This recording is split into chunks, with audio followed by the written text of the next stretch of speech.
Assalomu alaykum va rahmatullohi va barakatuh. Mening ismi Sharifim Og'abek Abdurayimov va men Janubiy Koreyaning Suncheongan universitetida xalqaro o'qish sohasida o'qiyman. Va men bugundan boshlab YouTube uchun shaxsiy rivojlanishga oid video kontent tayyorlashni boshladim. Va bugun biz sizlar bilan muvaffaqiyat haqida juda muhim bir haqiqatni ko'rib chiqamiz. Juda oddiy, ammo juda chuqur haqiqat. Bu 10.000 soat qoidasi. Bu fikrni yaqinda o'qib tugatgan Malcolm Gladwellning Zukkolar va Landovrlar kitobida o'qib, juda hayratda qolganman.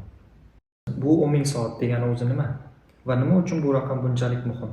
Gladwellning tadqiqotlariga ko'ra, har qanday sohada professional bo'lish uchun sizga 10.000 soat kerak, ya'ni 10.000 soat mashq qilishingiz zarur. Bu bir kunlik, bir oylik, hatto bir yillik ish emas. Agar har kuni 3 soatdan sarflasangiz, bu taxminan hayotingizning 10 yili deganidir.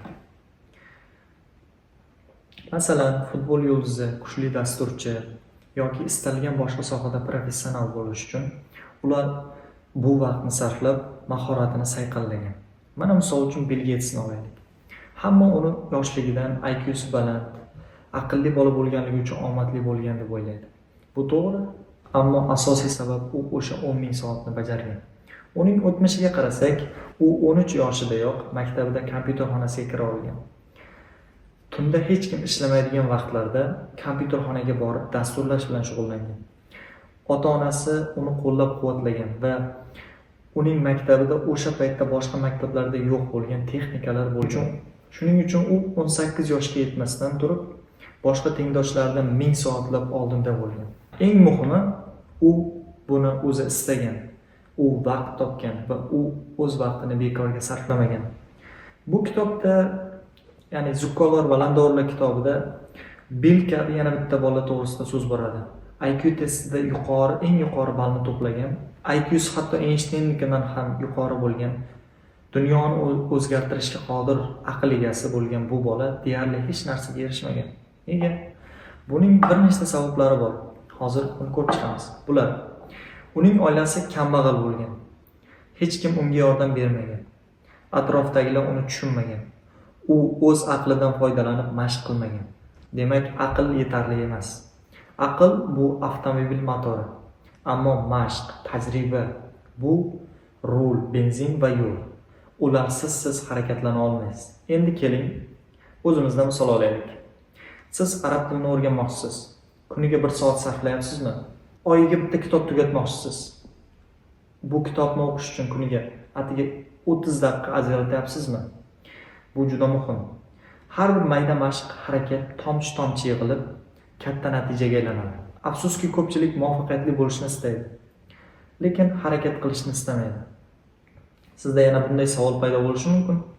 Qayerdan boshlaydi? Javob oddiy. Soha tanlang. Nimani o'rganmoqchisiz? Nima sizga qiziq? Kuniga 1 soatdan boshlang.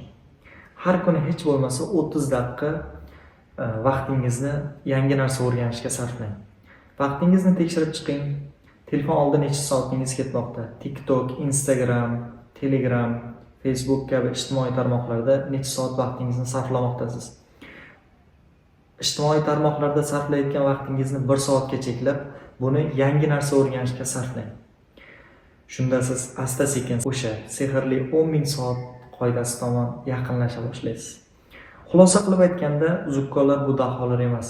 Ular ko'p mashq qilgan, xatolardan o'rgangan va hech ham to'xtamagan odamlardir. Siz ham shular qatoriga kira olasiz. Faqat kunlik, kichik, lekin uzluksiz harakat qilishingiz kerak. Bugun boshlang. Bugun 1 soat, ammo vaqti kelganda bu 1 soat sizni boshqalardan ajratib turadi. Vaqtingizni 10.000 soatga aylantiring. Ushbu videoda sizga yetkazmoqchi bo'lganim shulardan iborat edi. Xato va kamchiliklar uchun uzr so'rayman. Manfaatli bo'lgan bo'lsa like bosing, qo'llab-quvvatlang. Vaqtingizga rozi bo'ling. Yaxshi kunlarda, yaxshi videolarda uchrashguncha xayr, salomat bo'ling. Assalomu alaykum va rahmatullohi va barakatuh.